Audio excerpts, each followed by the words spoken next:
అందరు చూద్దాం. హల్లెలూయా. మంచిది. కూడి వచ్చిన మీ అందరికీ ప్రభు అయిన యేసుక్రీస్తు వారి పేరిట హృదయపూర్వక వందనాలు. అందరికీ వందనాలు. మనల్ని ఆహ్వానించిన లోకేష్ అన్న గారి కుటుంబానికి ప్రత్యేకమైన వందనాలు తెలియజేస్తున్నాం.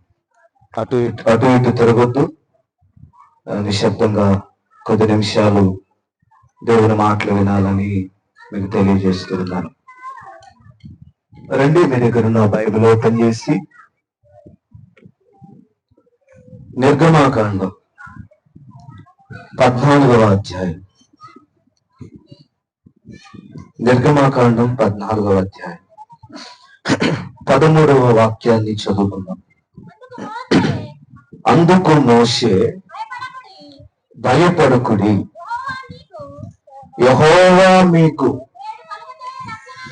నేడు కలుగు చేయు రక్షణను మీరు ఊరకని నిలిచి ఉండి చూడుడి. ఆమేన్. అందరూ చెప్పండి. సంతోషంగా కనపట్లేదు ఎందుకు? హల్లెలూయా. ఎండకి ఎండిపోయామంటారా? అందరికీ ఉన్న ఎండ. ఎండకి ఎండినా వానకు తడిసినా దేవుని మాటలు వినేటప్పుడు ఎలా ఉండాలంట చెప్పండి? సంతోషంగా. యెహోవా మందిరమునకు వెళ్ళుదునని జనులు నాతో అనినప్పుడు నేను రానన్నాను. ఏమండి, నేను రానన్నాను అన్నాడా? మీరు వెళ్ళండి, నేను రాను, మమ్మల్ని పిలవలేదు, మాకు ఫోన్ చేయలేదు, మాకు ఇంటికి వచ్చి చెప్పలేదు అన్నాడా? మీలాగా కొంతమంది ఉన్నారు. ఆ బ్యాచ్ మారాల, మారు మనసు పొందాలని. ఏ బ్యాచ్? మాకు బొట్టెట్టి అమ్మ రామ్మ అన్నట్టు పిలవాలంట కొంతమందిని. ఎట్లా తయారయ్యారు అంటే ఎట్లా తయారయ్యారు. దేవుని వాక్యం చాలా విలువైందండి. ఇప్పుడు కొత్త వాళ్ళంటే పిలుస్తాం, తెలియదు కాబట్టి పిలుస్తాం.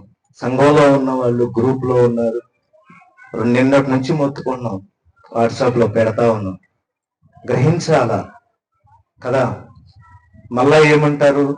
ఏం సార్ మా ఇంటికాడ ఎక్కువ మంది రాలేదు, నన్ను అడుగుతారు. ఏం చెప్పాలని నేను? మనం పోతే కదమ్మా వాళ్ళు వచ్చేది అని. ఒకళ్ళు చూసి ఒకళ్ళు నేర్చుకుంటున్నారు. అలా ఉండకూడదు. ఇప్పుడు అక్కడ ఉన్నాడు ఓసన్న తమ్ముడు, నేను చెప్పలేదు ఆ తమ్ముడికి, కానీ తెలుసుకొని వచ్చాడు. అలా చాలా మంది ఉన్నారు ఇక్కడ. కొంతమందికి తెలుసు. స్పెషల్ ఇన్విటేషన్ ఇచ్చి బొట్టు పెట్టి పిలిస్తే వచ్చే రకాలు అది ఎప్పటికీ మారాలి అంతే. ఆమె ఎంత ప్రయాసతో ఈ కూటాన్ని ఎందుకు ఏర్పాటు చేశారండి? మేము బాగా మంచి భోజనం చేసాం తినమనే. మధ్యాహ్నం తినలేకపోయాం సుధాకర్ గారి ఇంటి దగ్గర. అవునండి, భోజనం అన్నం కంటే ఎక్కువ కూర వేశారు. భోజనం కాదు ఇంపార్టెంట్, దేవుని మాటలు ఇంపార్టెంట్. ఆమేన్. బైబిల్లో ఒక మాట ఉంది, మనం ఎంతైతే దేవుని విషయంలో శ్రద్ధ చూపిస్తామో దేవుడు కూడా మన విషయంలో శ్రద్ధ నిలుపుతాడట. ఏం చేస్తాడండి? దేవుడు కూడా శ్రద్ధ నిలుపుతాడు. మనం ఎంత శ్రద్ధగా ఉంటే దేవుడు కూడా అంతే. అంటే దేవుడు అంతకంటే ఎక్కువ. మనం చేసేది పావలా భాగమే, కానీ దేవుడు మనకి రూపాయి భాగం చేస్తాడండి. ఆమేన్. హల్లెలూయా. అందరు చెప్దాం హల్లెలూయా. ఈ ప్రాంతంలో ఉన్న, ఈ చుట్టుపక్కల ఉన్న, వాక్యం వింటున్న ఈ ప్రాంత ప్రజలు కూడా నిండు మనసుతో మా శాలోం ప్రార్థనా మందిరం తరపున మీకు కూడా కృతజ్ఞతలు చెప్తున్నాం. అవకాశం ఇచ్చినందుకు ఈ గ్రౌండ్ వారికి, ఈ చుట్టుపక్కల ఉన్న ఇంటి వారందరూ కూడా దేవుడు మిమ్మల్ని దీవించిన గాక. ఆమేన్. హల్లెలూయా. ఇక్కడ మోషేతో దేవుడు మాట్లాడుతున్నాడు. భయపడకుడి, భయపడకుడి. ఇక్కడ చాలా ఇంపార్టెంట్ మాట చెప్తున్నాడు. భయపడకుడి. ఈరోజు భయం కలిగే సన్నివేశాలు చాలా ఉన్నాయి, భయపడే పరిస్థితులు చాలా ఉన్నాయి. రోగం తగ్గదేమో అనేటువంటి ఒక కలవరం, ఒక భయం, అప్పులు తీరవేమో అనేటువంటి ఒక భయం, పరిస్థితులు ఎప్పుడు ఇలాగే ఉంటాయి అనేటువంటి ఒక భయం, భర్త తాగి వచ్చి ఏం చేస్తాడో, ఏం మాట్లాడతాడో, ఎలా కొడతాడో, ఏం జరుగుతుందనేటువంటి ఒక భయం, పిల్లలు ఏం చేస్తారో, కుమారుడు ఎదిగి ఉన్నారు, కాలేజీకి వెళ్ళారు, స్కూల్కి వెళ్తున్నారు, సురక్షితంగా వస్తారో లేదనేటువంటి భయం, పిల్లకు పెళ్లి కుదురుతుందో లేదో అనే భయం. ఇలాగా మానవ జీవితంలో ఎన్నో రకాల భయాలు ఉన్నాయి. అయితే దేవుడు మొట్టమొదటిగా వారితో ఏం మాట్లాడుతున్నాడంటే, భయపడకుడి. అక్కడ ఉన్న సందర్భం ఏంటంటే, వాస్తవానికి వారు భయపడే సందర్భం ఏది, వణికిపోయే సందర్భమే అది. దేవుడు చెప్పాడు, నేను ప్రకటిస్తున్నా, యేసు చెప్పాడు, మీరు 430 సంవత్సరాలు లేదా 50 సంవత్సరాలు బానిసలుగా ఉన్నారు, ఎట్టి చాకిరి చేశారు, నలిగిపోయారు, బ్రతుకులు విచ్ఛిన్నమైనవిగా ఉన్నాయి. కాబట్టి మీ ప్రార్థన ఆలకించి మీ పరిస్థితిని చూసి నేను మిమ్మల్ని సుశాలమైనటువంటి, సంతోషమైనటువంటి, ఆనందమైనటువంటి, పాలు తేనెను ప్రవహించు దేశము, మీరు సురక్షితంగా, ఆరోగ్యంగా, అన్ని విధాల సంతోషాన్ని కలిగి నివసించే ఏర్పాటు నేను చేశాను.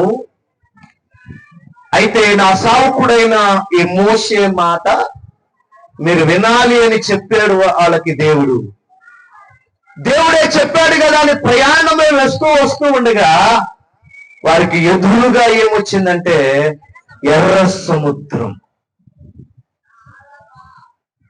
ఎర్ర సముద్రం ఎదురుగా నిలిచింది, పరో సైన్యము వెనుక తరుముచుంది. ఎర్ర సముద్రం ఎదురుగా నిలిచింది, పరో సైన్యము వెనుక తరుముతుంది. యేసు వైపు చూడగా ఆయనను వేడగా, యేసు వైపు చూడగా వీడగా పరో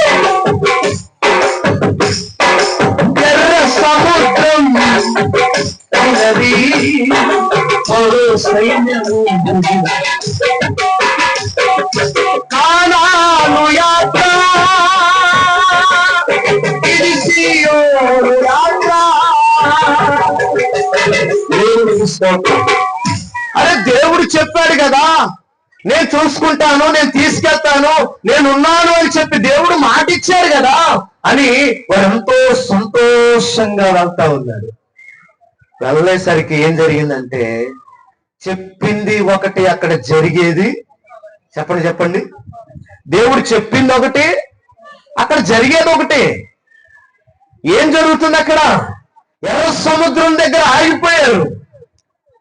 2 కాదు, 3 కాదండి, కొన్ని లక్షల మంది ప్రజలు. శత్రువైనటువంటి పరో దగ్గర నుంచి విడిపించబడి, దేవుడు చెప్పాడు పాలు తేనెలు ప్రవహించి దేశానికి వెళ్ళాలి అని, ఆనందంగా ప్రయాణం చేస్తూ వస్తున్న దగ్గర ఒక్కసారిగా వారు అయోమయమైన పరిస్థితుల్లో పడిపోయారు. ఊహించినటువంటి పరిస్థితి, అర్థం కాని పరిస్థితి. ఎదురుగా సముద్రం, ఈ కుడి పక్కకు పరిగెత్తుదాంరా బాబు అని చెప్పేసి అనుకున్నప్పుడు మీరు గమనించండి, ఒక గదిలో ఒక పిల్లిని గాని, ఒక ఎలకను గాని, ఒక పావుని గాని వదిలేసి కట్టపట్టుకుని నిలబడండి, అదేం చేస్తుంది? ఖచ్చితంగా 4 పక్కల అది చెప్పండి 4 పక్కల ప్రయత్నం చేస్తూ ఉంటది పారిపోవడానికి, బ్రతకాలి అది. ఆ మూల కురుకుతుంది, ఈ మూల తిరుగుతుంది, ఇల్లు తిరుగుతుంది. వీళ్ళు కూడా ఏంటి పరిస్థితి? అది ఇలా కాకపోతే ఇలాగైనా వెళ్దామని ఇటు చూస్తే పర్వతాలు ఉన్నాయి, ఇలా కుదరదు అనుకుంటాను. ఇలా చూశారు, ఇటు పర్వతాలు, కొండలు ఉన్నాయి. ఏదో వచ్చింది, ఏదో దరిద్రం నెత్తి మీద కూర్చున్నప్పుడు ఎవరేం చేస్తారు అన్నట్టుగా ఎనికి పోదాంలే అనుకున్నారు. వెనక ఎవరున్నారు? పరో సైన్యం. పొమ్మని చెప్పిన ఆ పొరో మరలా ఏమవుతున్నాడు? మహా ఉద్రేకంతో మహాకోపంతో వస్తున్నాడు. సైన్యాన్ని వెంట పెట్టుకొని వస్తున్నాడు. ఏం చేయాలో అర్థం కాని పరిస్థితుల్లో ఉండగా దేవుడు మాట్లాడుతున్నాడు, భయపడకుడి. దేవునికి స్తోత్రం చేద్దామా? ఈరోజు కలవరాల మధ్యలో ఉన్న ఓ సహోదరి, సహోదరుడా, ప్రశ్నలకు సమాధానం దొరకని జీవితాన్ని కలిగి ఉన్న సహోదరుడా, నీ జీవితంలో ఎటు వెళ్ళాలో, ఏం చేయాలో పాల్పోని పరిస్థితుల్లో, నిలబడిపోయిన పరిస్థితుల్లో ఉన్నట్లయితే దేవుడు మాట్లాడుతున్నాడు, ఊరక నిలిచి ఉండి చూడండి అన్నాడు. హల్లెలూయా. ఎలా ఊరక ఉండగలుగుతామండి? పరిస్థితులు నిమ్మలంగా ఉంటే, కుటుంబ పరిస్థితులు కానీ, ఉద్యోగం కానీ, వ్యాపారం కానీ, మనం ఉన్న సరిహద్దులు కానీ, పరిస్థితులు అనుకూలంగా ఉంటే మనం ఎలా ఉంటాం? నెమ్మదిగా ఉంటాం. ఇక్కడ నెమ్మదిగా ఉండే పరిస్థితి అండి, పొరవ వస్తున్నాడు వెనకాల సైన్యాన్ని వేసుకుని, ఎటు వెళ్దామన్నా మార్గం లేదు. కానీ దేవుడు అంటున్నాడు, నేడు నేడు దేవుడు కలుగు చేయు రక్షణను మీరు చూడాలి అని అంటే నిలిచి ఉండాలట. దేవునికి స్తోత్రం చెప్దాం. ఎక్కడ నిలిచి ఉంటే నీ జీవితంలో ఒక అద్భుతం జరుగుతుంది. ఎక్కడ నువ్వు నిలబడగలిగితే నీకు ఒక రక్షణ అనేది రాగలుగుతుంది. ఎక్కడ నువ్వు నిలబడగలిగితే ఆ దేవుని యొక్క మహా ప్రసన్నత, దేవుని యొక్క మహాకృపను మీరు అనుభవించగలుగుతారు. రండి, ఎక్కడ నిలబడమంటున్నాడు? నిర్గమకాండం 33వ అధ్యాయం 21వ వచనం. మరియు యెహోవా, ఇదిగో నా సమీపమున, శ్రేష్ఠ బగ్గుచ్చు, ఒక స్థలం ఉన్నది. దేవునికి స్తోత్రం చెబుదామా? ఎక్కడ పడితే అక్కడ నిలబడితే అద్భుతాలు జరగవు. ఎక్కడ పడితే అక్కడ పెడితే నీ కార్యాలు జరగవు. నేను నిలబడి ఉన్నాను, నేను ఇక్కడ ఉన్నాను, ఇక్కడికి వెళ్ళాను, నాకు ఇదిగో అనుకున్నాను, జరుగుతుందంటే కుదరదు. నా యొద్ద ఒక బండ ఉన్నది, నా యొద్ద ఒక స్థలం ఉన్నది, నా యొద్ద ఒక బండ ఉన్నది, అక్కడ నువ్వు నిలవలేను. Praise the lord. ఈరోజు ఎక్కడ పడితే అక్కడ నిలబడి ఎన్నెన్నో ప్రయత్నాలు చేస్తున్నారు. ఒక ఆమె, ఇప్పుడు కాదు, నేను చాలా సంవత్సరాల క్రితం నా దగ్గరకు వచ్చి, అన్నయ్య నాకు పెళ్ళయి 8 సంవత్సరాలు అయింది, నేను మొక్కని దేవుడు లేడు, ఎక్కని గుడి లేదు, ఇంకేదో చెప్పిందిలే, అన్ని మన గుర్తులేవు అవన్నీ, ఏదో చెప్తారు కదండి. ఎన్నో చేశాము, పూజలు పునస్కారాలు, 1-2 సార్లు మనిషేయే కదా అని ఎంటికలు గుండు కొట్టించుకోవడం. నేను మొన్న కూడా చెప్పాను, కళ్ళు ఎవరేంటి ఒకసారైనా దేవునికి? ఏమండి, దేవునికి కళ్ళు ఎవరు? ఎంటికలు మాత్రమే ఇస్తారు. కాళ్ళు ఎవరు? ఎంటికలు మాత్రమే ఇస్తారు. ఎందుకని? కాళ్ళు రావని, కళ్ళు రావని, ఎంట్రికలు నున్నంగా వస్తాయి మళ్ళా కదా. ఎన్నో చేశామన్నయ్య, ఎన్ని చేసినా, ఎంత ప్రయాసపడినా పిల్లలు పుట్టలేదు. మా ఆయన ఒక మాట చెప్పాడు, అన్నయ్య, ఏమ్మా ఏంటని, ఈ సంవత్సరం గనక పిల్లలు పుట్టకపోతే నీకు మామిడాకులే అన్నాడట. ఏ ఆకులు? అదేనండి, మీరు అర్థం చేసుకోండి, ఇడాకులే అన్నాడట. ఏం చేయాలో అర్థం కావట్లేదు. ఎరుగుడు పాలమేనండి, ఎక్కడో కాదు. నా దగ్గరకు వచ్చింది, నేను అప్పుడు అక్కడ పరిచయం చేస్తా ఉన్నాను. ఆ టైంలో వచ్చి, మరి ఏం చేద్దాం అనుకున్నాం అన్న, మందిరానికి వస్తే మీరు ప్రార్థన చేస్తే దేవుడు కార్యం చేస్తాడని చాలా మంది చెప్పారన్న. ఇప్పుడు ఇప్పటి వరకు ఎక్కడంటే అక్కడ నిలబడ్డాను, ఏది పడితే చేసాము, దాన ధర్మాలు చేసాము, ఎన్నో చేసామన్నయ్య, అనుకున్నట్టుగా జరగట్లేదు. ఇంకోటి, కష్టపడిన కష్టం కూడా నిలబడట్లేదు, చాలా రకాలుగా బాధించబడుతున్నామని చెప్పింది. నేను చెప్పాను, దేవుడు గర్భఫలం ఇస్తాడు, అది 100% చెప్తాను గట్టిగా. హల్లెలూయా. గర్భఫలము యెహోవా ఇచ్చు బహుమానం. అందులో మారు మాట్లేదండి, ఎందుకంటే బైబిల్ చెప్పింది. బైబిల్ చెప్తే నేను నమ్ముతాను. మీరు నమ్ముతారా? హల్లెలూయా చెప్పండి.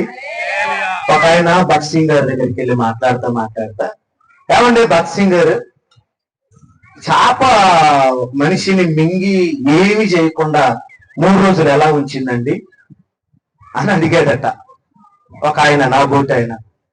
అడిగితే చేప నిజంగా మనిషిని మింగుది వాస్తవమే, కానీ 3 రోజులు భద్రంగా పెట్లో పెట్టినట్టుగా కాపాడిద్దండి. పాపం ఉన్నీళ్ళే ఒక మూలలో ఉంటాడు అన్నట్టు ఉంటుందా? సపరేట్ చేసేది కదా. అలాగే ఎలా ఉంచిందండి, అసలు అది సాధ్యమేనా అన్నాడట. ఈయనుండి నీకు ఎలా తెలిసాయా అంటే బైబిల్లో ఉందంట కదా అన్నాడట. అప్పుడు దైవజనుడు అన్నాడంట, తిమింగలం మనిషిని మింగింది అని బైబిల్లో ఉంది, నువ్వు నమ్ముతున్నావు.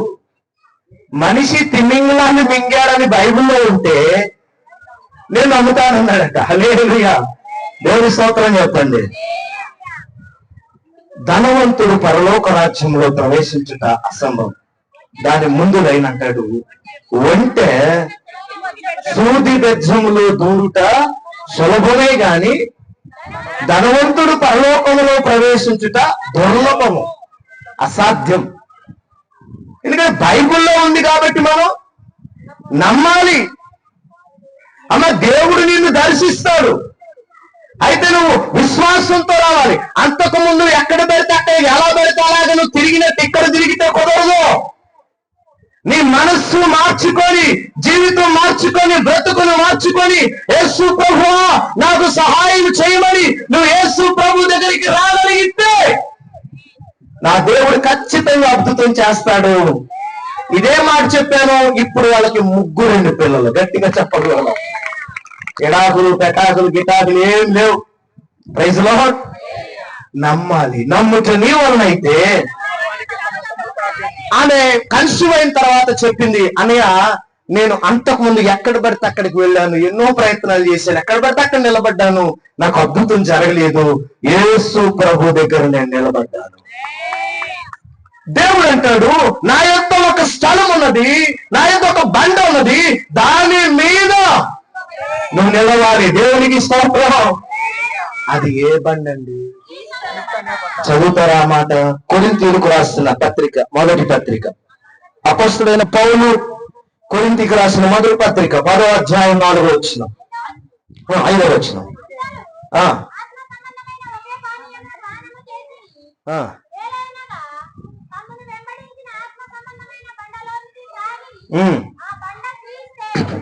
దేవుడికి స్తోత్రం చేద్దాం. ఎక్కడ నిలబడాలి? ఎక్కడ నిలబడాలి చెప్పండి. ఇంతవరకు నువ్వు ఎక్కడ పడితే అక్కడ నిలబడి ఉండొచ్చు, ఏవేవో చేసి ఉండొచ్చు, నీకు ప్రతిఫలం రాలేదా? అయితే దేవుడు అంటున్నాడు, నేడు కలుగ చేయు రక్షణ నువ్వు చూడాలి అని అంటే ఊరకయే నిలిచి ఉండి చూడు. డబ్బులేం ఖర్చు అవ్వండి యేసు ప్రభు దగ్గర రావటానికి. చెప్పండి, డబ్బులేం ఖర్చుగా. నేను మొన్న కూడా చెప్పాను, నాకు తెలిసిన ఒక అతను ఏమరా నన్న కొట్టించావు గుండె అని అడిగాను. అడిగితే అన్న వెళ్ళానన్నా, అసలు మామూలుగా అలా జనము అబ్బా సూపరో డూపర్ అన్నాడు. అరే ఏం జరిగిద్దిరా ఆడ అని అడిగాను. నిజంగా అడిగాను, నేను ఎప్పుడు వెళ్ళలేదు కాబట్టి అడిగాను, ఏం జరిగిద్దిరంటే నా దర్శనం అన్నా. అమ్మ ఏమనుకున్నావు అన్నాడు. సరే అని చెప్పి ఎట్టెట్టరా అని అడిగి, ఏం లేదన్నా దొబ్బుతున్నారు. ఏం చేస్తున్నారా? నడు నడు నడు నడు నడు. మరి చూసిన వారంటే అన్న చూసిన అలాగనే వచ్చేసానట, ఇలాగని వచ్చేసాను. నేను కించపరచట్లేదు, కానీ ఈ రోజు నేను ప్రకటిస్తున్న దేవుడు అంటాడు, నువ్వు ఊరక నిలిచి ఉండు. ఎలాంటి దర్శనమో తెలుసా? ఎలాంటి దర్శనమో తెలుసా? ముఖాముఖిగా నీతో మాట్లాడే ఒక దర్శనం. దేవునికి స్తోత్రం. ఎలాంటి ప్రసన్నత కలుగుతుందో తెలుసా? ఆయనే దిగి వచ్చి నిన్ను దర్శించే ఒక ప్రసన్నత కలుగుతుంది. నువ్వు నిలిచి ఉండవలసిన స్థలం ఏదో తెలుసా? క్రీస్తు అనే బండ మీద నువ్వు నిలబడగలిగితే ఒక అద్భుతమైన దర్శనం నీకు కలుగుతుంది. ఒక అద్భుతమైన కార్యాలు మీరు చూడగలుగుతారు. ఆ రోజు అంటున్నారు, భయపడద్దు. దేనిని చూసి మీరు భయపడ్డారో ఒక గొప్ప అద్భుతం జరగడం, దేవుడు కలుగు చేయ రక్షణను మీరు చూడాలంటే కాస్త ఓపిక చేసుకుని నేను చెప్తాను, యా బండ మీద పడితే ఆ బండ మీద, ఏ ఊర్లో పడితే ఆ ఊర్లో, ఎక్కడ పడితే అక్కడ నిలబడొచ్చు. కానీ ఈ బండ మీద నిలబడటం అంత ఈజీ కాదు. అల్లెలు చెప్పండి. ఈరోజు చాలా మందిని యేసు ప్రభువుని నమ్ముకోమనంగానే ఏం చెప్తున్నారు? వామ్మో నాయను, ఏంటంటే యేసు ప్రభువుని నమ్ముకోవటమా? మేము ఎన్ని మానేయాలో తెలుసా అయ్యగారు? మేము ఎన్ని మానేయాలి? అబద్ధాలు, లెగిస్తే అబద్ధాలే. ఏం చెప్తారండి? అవును, వ్యాపారం చేసేవాళ్ళు ఏం చెప్తారు? అది 250 రూపాయలు కొనుక్కొచ్చి 750 అంటే అది అబద్ధం కాదండి? చీర అదే కదా. మరి అబద్ధం ఆడాలి. మరి వ్యాపారం చేసేటప్పుడు అబద్ధంలో ఆడాలి. ప్రతిదానికి, వ్యాపారంలో, ఉద్యోగంలో, అన్నిట్లో అబద్ధాలే. ఏది చెప్పినా ఏదో మోసమే ఉంటది, దొంగతనం ఉంటది, అబద్ధం ఉంటది. ఇవన్నీ మానుకోవాలంటే మా వల్ల. కాబట్టి మేము ఏ బండ మీద నిలబడతాం కానీ క్రీస్తు అనే బండ మీద మా వల్ల కాదు. ఈరోజు దేవుడు మాట్లాడుతున్నాడు ఒక వ్యక్తితో. అబ్బాయి, నువ్వు ఎలాగ వచ్చావు కదా నా దగ్గరికి, ఎలాగ వచ్చావు, నువ్వు నన్ను ప్రశ్న వేసావు, నా యందు కనికరపడి నా కుమారుణ్ణి స్వస్థపరచు, నా కుమారుని బాగు చేయమని నేను వచ్చావు కదా. అయితే నేను ఒకటి చెప్తా విను. నీ కుమారుడు బాగా అవడమో, లేచి నడవడం, నువ్వు సంతోషంగా మీ ఇంటికి వెళ్ళడం అది జరుగుతుంది. ఆమేన్, హల్లెలూయా. ఎందుకంటే నా దేవుడు ఉచితమైన దర్శనం ఇది. హల్లెలూయా. డబ్బులు పెట్టేది, డబ్బులు ఖర్చు పెట్టేది కాదు, వెయిటింగ్ చేయాల్సిన అవసరం లేదు. ఉచితమైన దర్శనం. Praise the Lord. చూడండి, నువ్వు వచ్చావు కాబట్టి నేను ఒకటి చెప్తాను. నమ్ముట నీ వల్ల అయితే, నమ్ముట నీ వల్ల అయితే, నమ్మువారికి సమస్తము, నమ్మువారికి not only Shalom gospel ministry కాదు, నాట్ ఓన్లీ బాక్రపురం మాత్రమే కాదు, నమ్ము ప్రతి వారికి, ఎవరైతే యేసు దేవుడని నమ్ముతారో, యేసు క్రీస్తునందు ఎవరైతే విశ్వాసం ఉంచారో వారి జీవితాల్లో ఏం జరుగుతుందంట? నువ్వు వచ్చిన సమస్య నుండి విడిపించి వెళ్ళగలిగిన సామర్థ్యం కలిగిన వాడు నేను ప్రకటిస్తున్న యేసు. హల్లెలూయా. ఊరక నిలిచి ఉండండి అంటున్నాడు. ఆడేమన్నా చక్కగా రికార్డింగ్ డాన్స్ జరుగుతుందా, లేక కోతి కుమర్చి జరుగుతుందా? సరదాగా చూడటానికి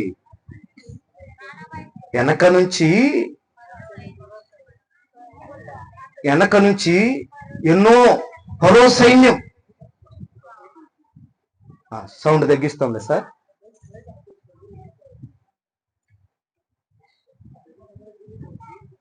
ముగిస్తాం సార్, ఒక 20 minutes సార్. గమనించండి, వెనక నుంచి పరో సైన్యం తరుముతో ఉంది. ఎలాగ మౌనంగా ఉండగలుగుతారు చెప్పండి? అందుకంటున్నాడు, మీరు భయపడొద్దు, ఊరక నిలిచి ఉండండి, మీరు యెహోవా చేయు కార్యమును చూచెదరు. దేవునికి స్తోత్రం. అయితే ఎక్కడ నిలబడితే కార్యాలు జరుగుతాయి అంటున్నాడు? నా యొద్ద ఒక స్థలం ఉంది, నా యొద్ద ఒక బండ ఉంది, ఆ బండ మీద నిలిచి ఉండాలి. దేవునికి స్తోత్రం. ఆ బండ ఏంటండి? క్రీస్తు అనే బండ. దేవునికి స్తోత్రం. నిలబడటం చాలా ఇంపార్టెంట్. ఏంటండి? ఓపిక కలిగి ఉండటం చాలా ఇంపార్టెంట్. ఒక ఆయన నిలబడుతున్నాడు. లూకాసు వార్త 19వ అధ్యాయం. లూకాసు వార్త 19వ అధ్యాయం 8వ వచనం. జక్కయ్య నిలవబడి, ఇదిగో ప్రభువా, నా ఆస్తిలో సగము బీదలకి ఇచ్చుచున్నాను. నేను ఎవని యొద్దనైనను అన్యాయముగా దేనినైనను తీసుకొని ఎడల అతనికి 4 అంతలు మరలా చెల్లింతునని. దేవునికి స్తోత్రం. ఇతను నిలబడిన పరిస్థితి ఏంటో తెలుసా? పేదల కొరకు నిలవబడ్డాడు జక్కయ్య. ఎవరి కోసం? పేదల కొరకు నిలవబడ్డాడు జక్కయ్య. అతను మారాడు. ఎవరిని చేర్చుకోవటం వల్ల? యేసు క్రీస్తును చేర్చుకోవటం వల్ల అతని మనస్సు, హృదయం మారిపోయింది, జీవితం మారిపోయింది. ఒకప్పుడు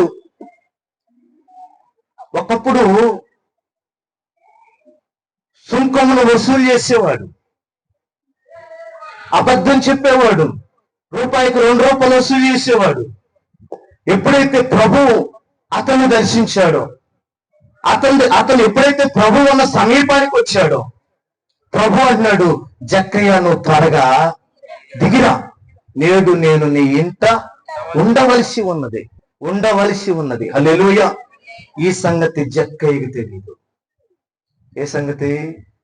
నేడు నీ ఇంటికి నేను వస్తానన్న సంగతి ఎవరికి తెలీదు? జక్కయ్యకి తెలీదు. జక్కయ్య క్యాజువల్ గా వెళ్ళాడండి. ఏంటి? యేసు ఎవరో చూడాలని. చాలా మంది అలాగే వచ్చారు యేసు ప్రభు దగ్గరికి కదా. చూద్దాం ఆ మీటింగ్ ఏంటో, ఆ వాక్యం ఏంటో, అసలు ఏం చెప్తారో, అది ఏం జరుగుతుందో అని వచ్చి వినటం వల్ల వారికి ఏం కలిగింది? విశ్వాసం కలిగింది. చాలా మంది ప్రభు దగ్గరికి రోగాలతోనో సమస్యలతోనే కాదు, విందామని వచ్చి వాక్యం హృదయంలో పనిచేసి మార్పు చెందిన వ్యక్తులు ఇక్కడ చాలా మంది ఉన్నారు. హల్లెలూయా, దేవునికి స్తోత్రం. చూడండి, అతను నిలవబడుతున్నాడు. నిలవబడి ఏం చెప్తున్నాడు? బేదలకు ఇస్తాను. Praise the Lord. ఎక్కడ నిలబడ్డాడండి అతనంటే? క్రీస్తు అనే బండ మీద. హల్లెలూయా. ఆ బండ మీద నిలబడగలిగాడు కనుక అతని మనసు ఏమైంది?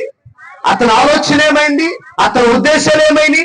అంతకుముందు క్రూరుడుగా ఉండొచ్చు, అంతకుముందు జాలి లేని వాడిగా ఉండొచ్చు, అంతకుముందు దయ లేని వాడిగా ఉండొచ్చు. ఎప్పుడైతే దేవుని చూడాలని వచ్చిన సంకల్పం అతన్ని ఆకర్షించింది, అతను ప్రభువుకు లోబడ్డాడు, అతను ప్రభు వైపు చూడగలిగాడు.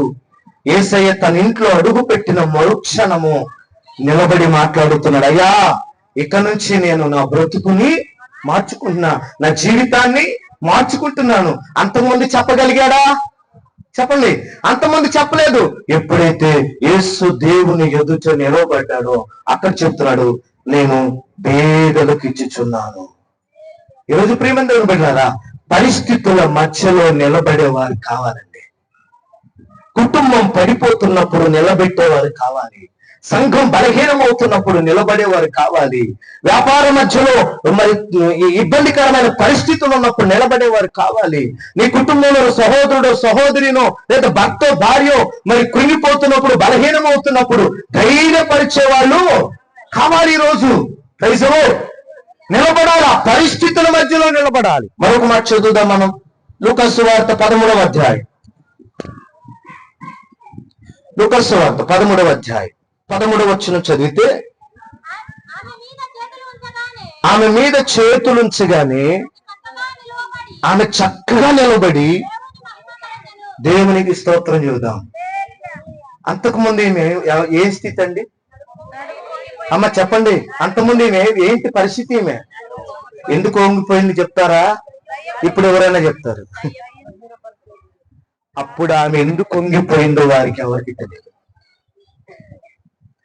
ఆమె ఎందుకు వంగిపోయి గూనిదయ్యి నడుస్తుందో అర్థం కాలేదు. మామూలుగా అలా వంగిపోయి గూనిగా నడిస్తే ఏమనుకుంటారు? ఏదో ఎముకలు, బ్యాక్ సైడ్ ఎముకలు ప్రాబ్లం అని అనుకుంటారు. ఆమెకి ఎన్నెముక పనిచేయలేదు, అంత గూనిది కాబట్టి ఆమె అలాగే నడుస్తుంది అని అనుకున్నారు. ఎప్పుడైతే ఆమె క్రీస్తు అనే బండ మీదకి రాగలిగిందో, యేసు ఉన్న స్థలానికి రాగలిగిందో, ప్రభు చెప్తున్నాడు, ఈమె బలహీన పరచు దయ్యము పట్టి ఎందుకు వంగిపోయింది? ఎందుకు చక్కగా నిలబడలేకపోయింది? ఎందుకు మనందరిలాగా సంతోషంగా ఉండలేకపోతుంది? దేని వల్ల ఆమె వీక్ అయిపోయిందంటే బలహీన పరచు దయ్యము పట్టిన ఒక స్త్రీ అట ఆమె. అపవాది సైతాను ఆమెను ఏం చేస్తున్నాడు? బలహీనపరిచాడు, నడుమొంగిపోయేటట్టు చేశాడు, ఆరోగ్యం లేకుండా చేశాడు, సంతోషం లేకుండా చేశాడు, ఆనందం లేకుండా చేశాడు అపవాది. ఎప్పుడైతే యేసు ఉన్న స్థలానికి వచ్చిందో, ప్రభు బోధిస్తున్నాడు సమాజ మందిరంలో, ఆయన మాటలు వినటానికి వచ్చిందండి ఆమె. హల్లెలూయా. ఆమె మాటలు వినటానికి వచ్చింది. వచ్చేటప్పుడు నిలబడి రాలేదు, ఆమె వంగే వచ్చింది. వచ్చేటప్పుడు గూనితోనే వచ్చింది వచ్చేటప్పుడు. కానీ ప్రభు అంటాడు 13వ వచనంలో, ఇప్పుడు చదవండి, యేసు ఆమెను చూసి అమ్మా, నీ బలహీనత నుండి విడుదల పొంది ఉన్నావని ఆమెతో చెప్పి ఆమె మీద చేతులుంచగానే దేవునికి స్తోత్రం చూద్దామా. ఎలా నిలబడింది? ఎలా నిలబడింది? అంతకు ముందు లేదు. యేసు ప్రభు దగ్గరికి రానప్పుడు, మందిరంలోకి రానప్పుడు, వాక్యం వినప్పుడు, బహుశా అంతకుముందు వింటుందో ఏమో నాకు తెలియదు, కానీ ఆ రోజు మాత్రం ప్రభు ఉన్న సమయంలో ఆమె నిలబడింది. హల్లెలూయా. యేసు ప్రభు దగ్గర ఆమె నిలబడింది, ఆ స్థలంలో ఆమె నిలబడింది. యేసు ఆమెను చూశాడు. ప్రభు అన్నాడు, నువ్వు చక్కగా నిలబడ్డావు. Praise lord. హల్లెలూయా. నేడు కలుగు చేయు రక్షణను నువ్వు చూడాలి అంటే నువ్వు నిలబడాలి దేవుని దగ్గర. దేవుని సన్నిధిలో, మందిరంలో, వాక్యంలో, విశ్వాసంలో, అన్ని విషయాలలో మనం ఏమవ్వాలి? నిలవబడాలి. ఇంకో మాట చదవండి. ఎస్తేరు గ్రంథం 5వ అధ్యాయం 2వ వచనం. కొంచెం సౌండ్ తగ్గించండి. ఎస్తేరు గ్రంథం 5వ అధ్యాయం.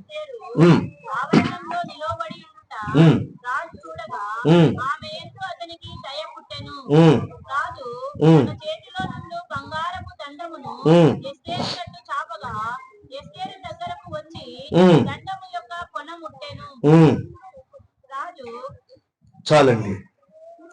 ఎస్తేరు నిలవబడింది ఎవరి కోసం? ఎవరి కోసం తను నిలబడాల్సి వచ్చిందంటే తన ప్రజల విడుదల కొరకు, తన ప్రజల రక్షణ కొరకు. లేదంటే యూదా గోత్రం ఏమవుతుంది? యూదా గోత్రికులు ఏమవుతారు? అక్కడ ఏమండి, కనుమరుగైపోతారు, నశించిపోతారు. మొర్దెకై ఉరి తీయబడతాడు. గమనించండి ప్రియమందరూ, వాస్తవానికి ఏం చింతండి? ఏ చింతండి చెప్పండి? రాజుగారి భార్యనే. ప్రజల కోసం అంత ఉపవాసాలు ఉండి రాజుగారి దగ్గరికి వెళ్ళి పర్మిషన్ తీసుకొని ఎంత ప్రయాసపడాల్సిన అవసరం లేదు. ఆమె నిలవబడింది. కారణం ఏంటంటే ఆమెకి వాక్యం తెలుసు, ధర్మశాస్త్రం తెలుసు, దేవుడు అంటే ఏంటో తెలుసు. కాబట్టి ఎక్కడ నిలబడాలో అక్కడ నిలబడుతుంది. ఈరోజు వాక్యం వింటున్న ప్రియ చెల్లి, తల్లి, తమ్ముడా, నా ప్రభు క్రీస్తు అనే బండ మీద నిన్ను నిలబెట్టాడు. అయితే నీ పరిస్థితుల మధ్యలో నువ్వు కూడా ఏమవ్వాలంటే నిలబడాలి. పారిపోయే వాళ్ళుగా ఉండకూడదు అండి, పారిపోయే వాళ్ళుగా ఉండకూడదు, భయపడే వాళ్ళుగా ఉండకూడదు, జారిపోయే వాళ్ళుగా, నా వల్ల కాదురో బాబు అని చెప్పేసి చప్పా పెట్టుకొని వెళ్ళిపోయేవారిగా ఉండకూడదు. ఆమె రాణి అయినప్పటికీ తన ప్రజల యోగక్షేమాల కొరకు, తన ప్రజలు తన గోత్రాన్ని కాపాడుకోవటం కొరకు, పరిస్థితులు తారుమారుగా ఉన్నా, అక్కడ అవకాశం ఉన్నా లేకపోయినా విశ్వాసంతో ప్రార్థనాపూర్వకంగా వెళ్ళి రాజు ఎదుట నిలవబడుతుంది. దేవునికి స్తోత్రం చూద్దామా.